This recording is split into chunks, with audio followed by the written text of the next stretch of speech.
Blessings, everyone. This is Chris Kendall from the rawadvantage.com, registered holistic nutritionist, raw food lifestyle coach, and raw chef. Today, I have the pleasure of introducing and bringing on Dr. Rick Dina from rawfoodeducation.com and Mastering Raw Food Nutrition and Educator course. Welcome, Dr. Rick. Chris, always a pleasure to correspond with you. Haven't seen you in person for a few years, but I guess this is the next best thing. So very happy to be here.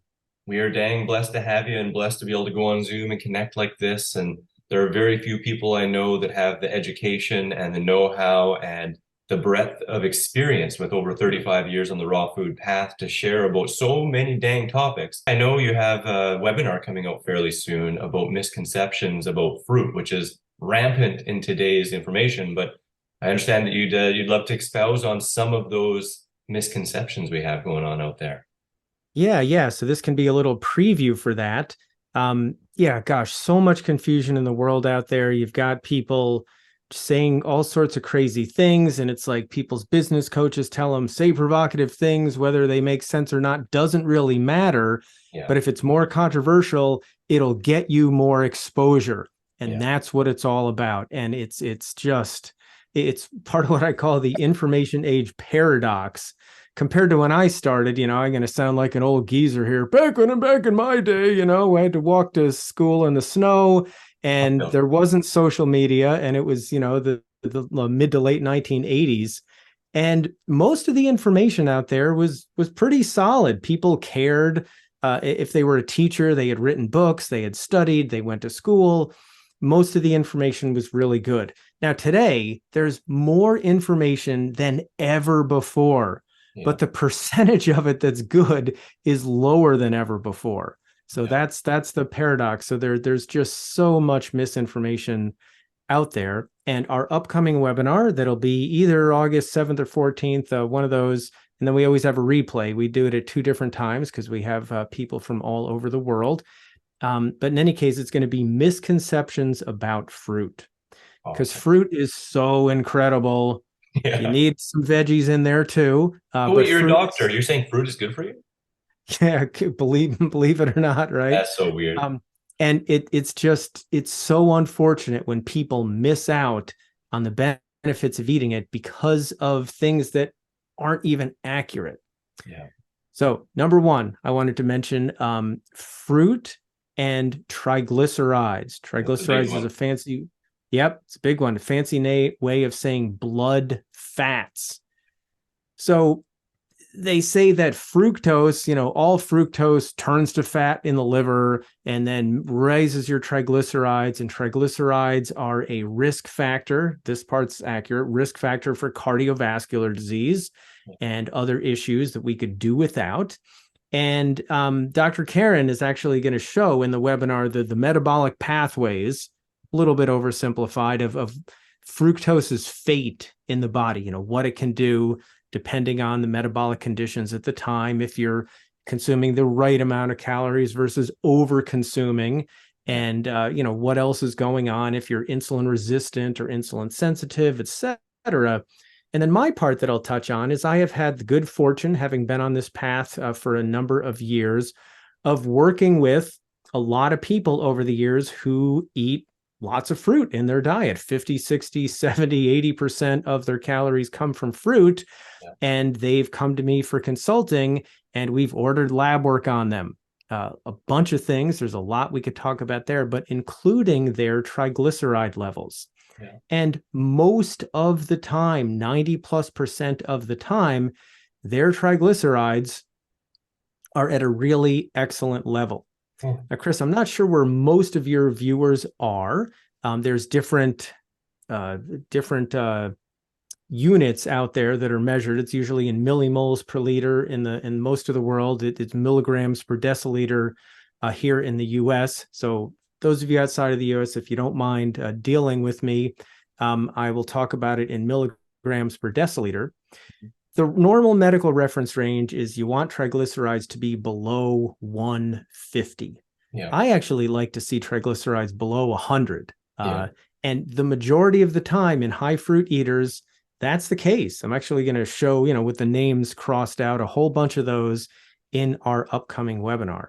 And so when people make these claims, and then I've worked with, 50 or so different people time after time after time, again and again and again and again and again, Yeah. triglycerides are at a healthy level. Well, you know that misconception isn't accurate. Yeah. But a lot of people haven't heard that and they don't know that. And then they just hear what the controversial people want to say. And then they don't eat fruit. And then they miss out on the phytonutrients, the fiber, the deliciousness, how good you feel. And it's just a shame. I mean, Chris, how about this? Well, we'll give you a spot question here. How do you think your life would be different if eating fruit wasn't an option for you, or if you had never learned about that? Do you think you'd be the same person? Would you feel as Wow. good? Would your mind be as clear? Could you skate as well? I think I'd be extremely overweight, depressed, and unable to really operate. At least if I never, because fruit was one of the first things that really sparked my interest in nutrition. And I'd imagine if I didn't find that, I would have just been, fried and cooked carbohydrates and stuff like that. Now, if I at least learned, kind of lower fat whole foods and had some good carbohydrates, I think I'd still be doing well. But I Mm. absolutely know I do way better with fruit and feel way more energetic and heal way faster. So I feel dang blessed by fruit, that's for sure. And I bet there are just thousands of other people out there who could be having that experience like you have, Yeah. but who aren't because of misconceptions. I So thought I we thought you were going to say that 90% of the time you see fatty livers. I was just shocked, but it's and thank you for bringing that up too. I've yet to see one. yeah, I mean, it's probably safe to say, if I think about it over the years, probably have analyzed the lab work, including liver enzymes as part of a metabolic panel, about 100 high fruit eaters.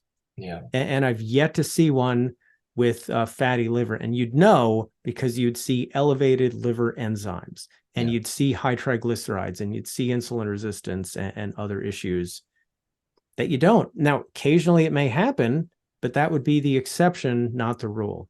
Yeah, absolutely. And that's one of the big things too that why I value your information and your expertise so much because you're within this niche. You've been doing it yourself for decades and decades, and then seeing many, many, many people with lab work who have been doing it for decades or for 5 to 20, 30 years, right? And you can draw your information and conclusions from actual relevant, good quality information that is applicable, and the actual lifestyle habits and diets of people, whereas the standard MD, they might see a random raw fooder out of 1,000 people that maybe isn't applying it in a great way, and they draw all their conclusions on the raw food diet from that little outcast of their subset, which can have completely different biomarkers and realities around their food choices because they're just eating anything vegan, or if they're a vegan doctor, or maybe they're somewhat vegan, right? But it gives you so much more relevant information to have the client base you do and the knowledge around their lifestyles you do with your intake forms.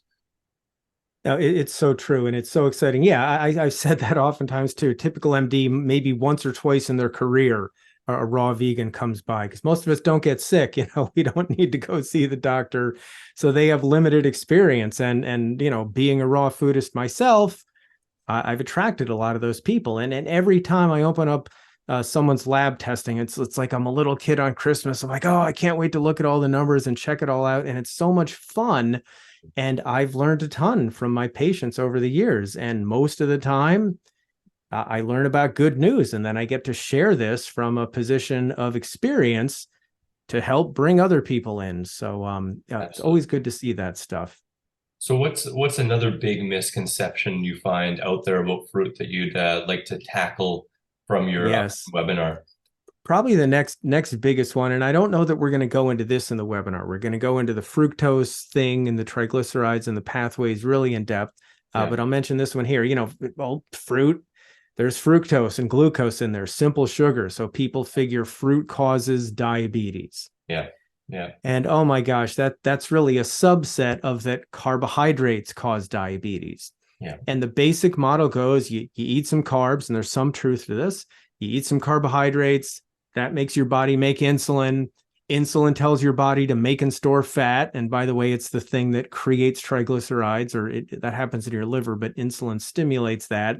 And then you get fat. And then what we see though is when people go on starch center diets or fruit center diets, yeah, look at all that fat. I mean, So much those fat. are those are fake abs, you know. Very impressive, Chris. Rocking on there. Um, and what happens is people get leaner, they lose body fat. And what people don't realize is that there's nothing in fruit or potatoes for that matter that contributes to your cells, predominantly your liver cells or your muscle cells, becoming resistant to insulin. Mm-hmm. That's the real problem. And as it turns out, too much fat, but not only too much, but too much of the wrong type of fat is a major contributor to insulin resistance. And it mostly is from animal products and some processed junk food products. So what happens is people consume that type of food and they eat animal food with too much saturated fat that contributes to insulin resistance. And they eat a bunch of junk food along with refined that comes with refined carbohydrates. And then they've got this double whammy situation where the refined carbohydrates crank your blood sugar up quickly, your body makes insulin, but then insulin can't get its job done. Your cells are experiencing insulin resistance from all that extra fat. So what does your body do then? It makes more insulin. It keeps making more insulin until eventually it overcomes the insulin resistance. And in that scenario, because you're also eating calorie dense food and there's too many calories, in that scenario, triglycerides go up and body fat goes up. And it's a mess. Now, if people take away the refined carbohydrates and just keep the meat in there, they do see their triglycerides go down. They do actually get some benefit. And the way I see it is the meat's junk, the refined food's junk. So if you take away half the junk, well, you're going in the right direction. But the question is that really healthy on the whole? And the issue is it's not. So lots and lots of people over many years have turned around type 2 diabetes by eating a high healthy carbohydrate diet. So whether it's starch centered or fruit centered, you've got much less calorie density. You don't have the fat there to interfere with insulin doing its job. And insulin can come out, escort the simple sugars from the bloodstream into your cells very effectively. And this sounds crazy. It sounds completely backwards. So people increase their carbohydrate intake. You know, they get 70, 80% of their calories come from carbohydrates. And then they see their blood sugar levels go down because their body is more able to deal with those carbohydrates now. And it's tough sell, but when people actually do it and see the results for themselves, they're extremely happy. And at the same time, they lose weight, their blood pressure comes down, their cholesterol normalizes, they get off their medications, they're not dealing with the side effects. They're just so much happier. And fruit, delicious fruit that makes you feel good, that you can eat a ton of and have abs like Chris's. You know, you can enjoy that stuff. And it's really good news for those who want to actually give it a try.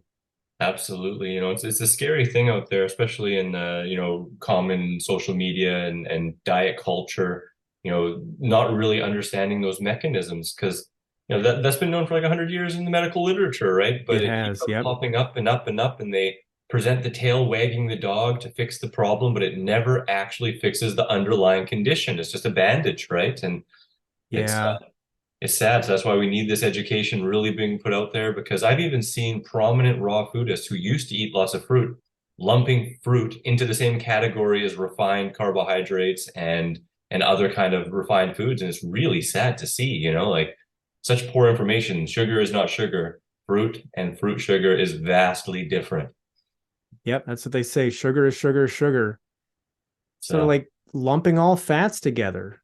yeah, Well, all fats have certain common attributes, but from one fat to another, there's gigantic differences. Some make your blood thicker, some make your blood thinner. Some are pro-inflammatory, others are anti-inflammatory. High fructose corn syrup from your Coca-Cola is completely different than eating a couple of mangoes. yeah. I mean, fiber content, nutrient content, water content, it's dramatically different. And yes, it's unfortunate to see the the lumping together of those things. Yeah, it's funny in Star Wars they say, only a Sith talks in absolutes, and that often Oh, makes me kind of think we've about that. talked about that. Yeah, yeah. I like bringing Yeah. it up because it's just one of those things, when you see information and they're just playing it as a black and white, this is it, only this, it can raise little antennas and think, how much more can I go into this and understand the bigger picture? Mm. Well, great minds think alike. Dr. Karen brought that up a few years ago. We've watched the various Star Wars series and stuff, and yeah. I mean, and the world isn't that absolute. Yeah, It's just not that absolute and extreme. But there's more of that these days. Going back to the information age paradox, try building and get these people on your side and do this. But unfortunately, then there's more people arguing with each other, and then it's so much harder to figure out the truth when people are saying things just so opposite. And when you're really well educated, boy, you can transcend so much of that because you know what's going on and you're not as likely to be fooled by the extremists and whatever trends are coming up, which is really, really an empowering place to get to. Then you can make good choices that get you really healthy and stay stable for a lifetime and still keep learning and growing and trying new things, but do it within a healthy realm instead of, say, eating as much as we love fruit. You can't eat only fruit and be super nutritionally complete. yeah, And people try that, and a lot of times it doesn't work. And then the next thing you know, they're carnivores. yeah. It's like, oh my gosh, that's just, from one ridiculous extreme to another. It doesn't need to be that way. It really doesn't. So No, keep absolutely. tuning into Chris, check out our upcoming webinar, and get some good solid education from people who have been doing this a long time and are doing it well and are healthy. Yeah. And not just trending. Yeah, and And instead see the trends and are able to interpret them. That's the big thing here is having that discernment and having that background of education and experiential knowledge to be able to not only see trends, but understand why those things happen and really dig into them and have open discussion with other people that are on this path and have learned things so that we can all learn and grow together. And that's one of the big reasons why I took your course in the past and really grew and learned a whole heck of a ton. So I would also encourage people not only to check out your upcoming webinar, but I understand that your next year's round of Mastering Raw Food Education educator course is going up soon too. When does that start? And can you share a yeah, little bit about that? sure. And thank you very much. So yeah, that it's called Mastering Raw Food Nutrition. It's a year-long deep dive into plant-based, whole food plant-based nutrition from a very fruit and vegetable heavy perspective. So it starts at the end of August / early September, and we go through for a year. And the light bulbs go off, the confusion clears up. People are confident in what they're doing. They're confident speaking to others, and we're always just super honored when people who already really know what they're doing, like Chris here, join us, like you did for class a few years ago. And you were what, 15 years on the path already, registered Yeah. holistic nutritionist, and we're really honored to have you. It was so much fun. I especially like, I mean, there's a lot of the book knowledge and all the videos you provide and stuff, but then also the live kind of Q&As and presentations that you did.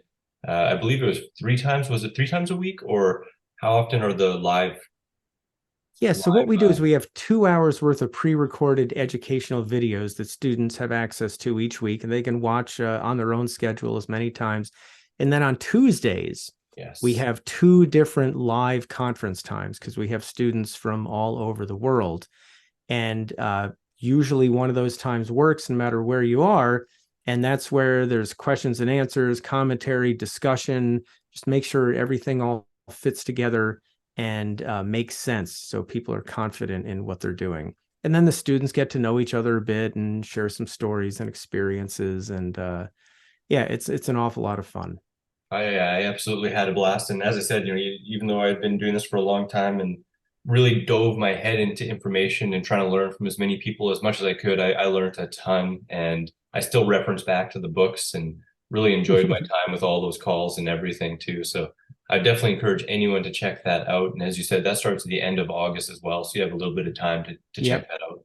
Yep. And we actually we don't just have a place to register. We speak to everybody who's thinking about joining us before the course to make sure that it's a really good fit for them.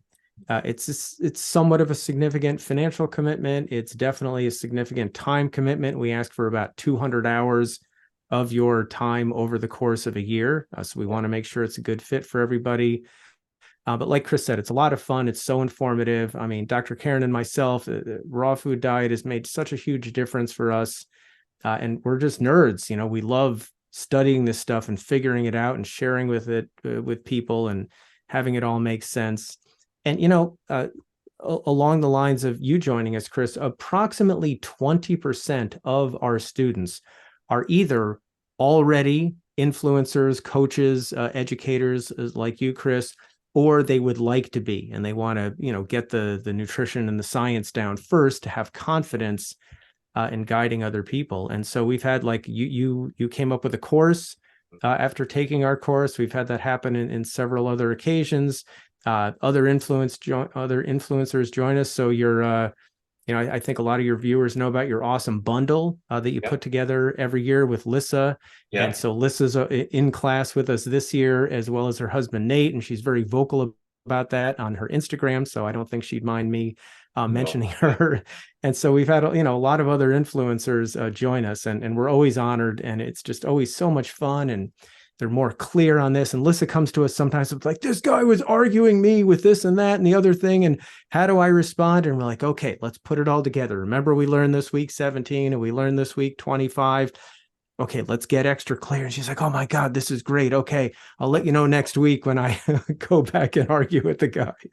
It is the best, it's kind of funny to say, but I almost wish it was a prerequisite for really becoming an educator on the public sphere. Because as we were talking about before with social media, when people get into this because they're super enthused and there's so much like benefit that they get, and people are sharing genuinely from their heart and tidbits of correct information, but it does get muddy when everyone's spouting just this guy said this and this guy said that, and it gets really mixed up. And having that longevity and that experience, not only of yourself but of countless others that you've consulted with and also seen in the movement and all that stuff, is really invaluable, and it helps bring this whole movement to the next level, to have this level of education at the forefront.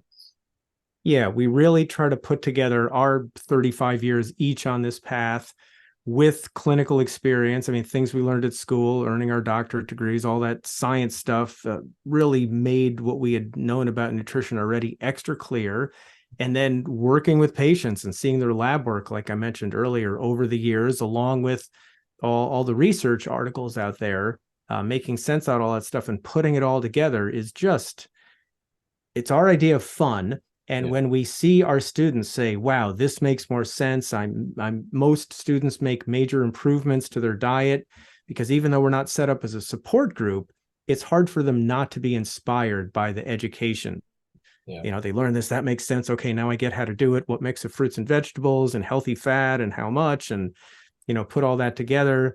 We had a student a few years ago who made a really remarkable recovery with a raw food diet. Like, she had been in bed for years, depressed, and raw food just totally turned that around.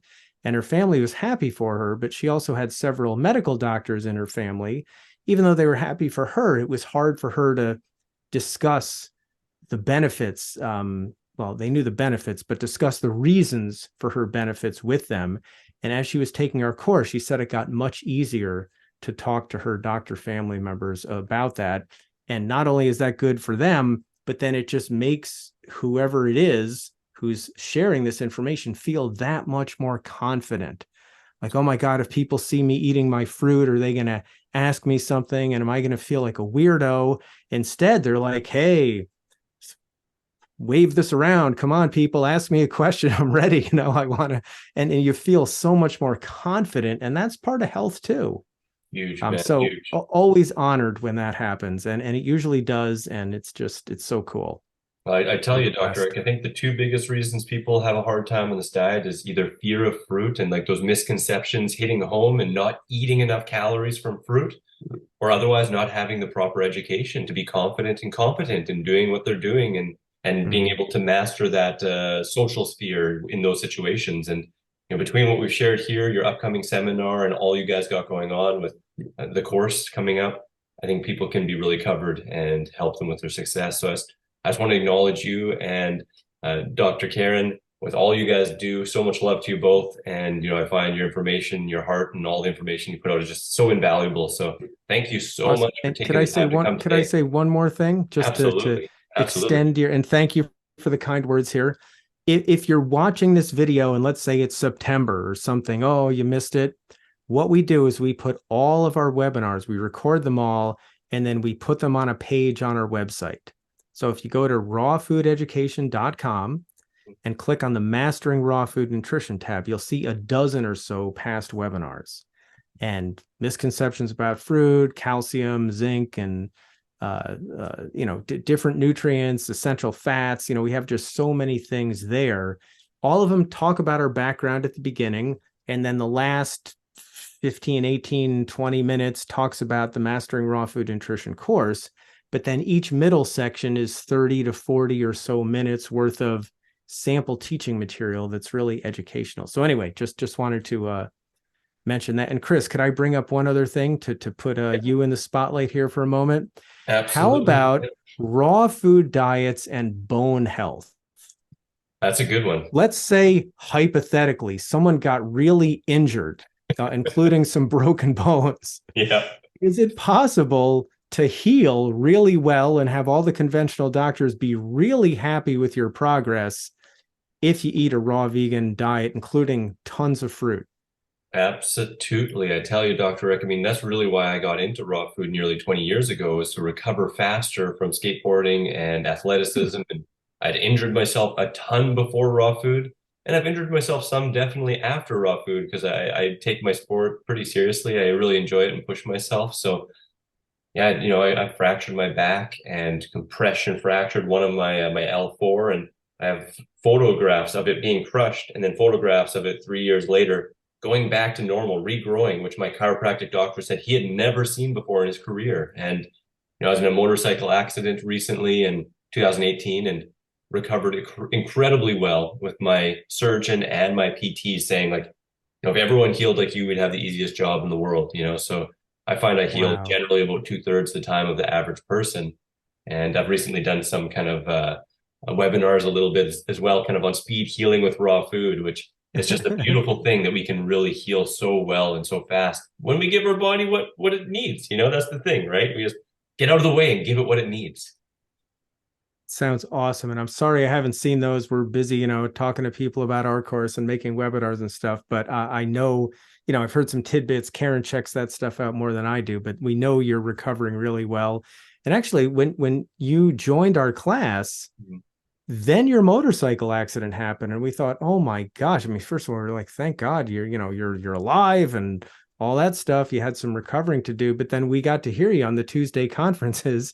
You and Camilla were often like in the hospital still and doing rehab, and we got to hear the updates and hey, the doctor said this looks extra good and things are healing well. And it just, so again, misconceptions like, oh, you can't heal with all those fruits and vegetables, you need your meat for protein, you need lots of dairy for your bones to heal.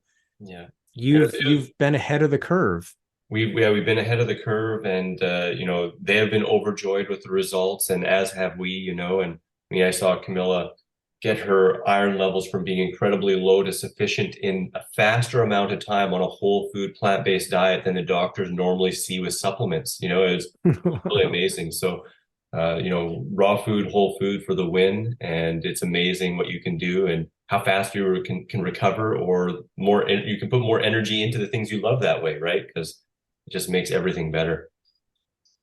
It makes so much sense. You give the body what it needs, you take away the things that interfere and stress the body, and wow, it heals, it functions better. Everything seems to work better. So really super cool.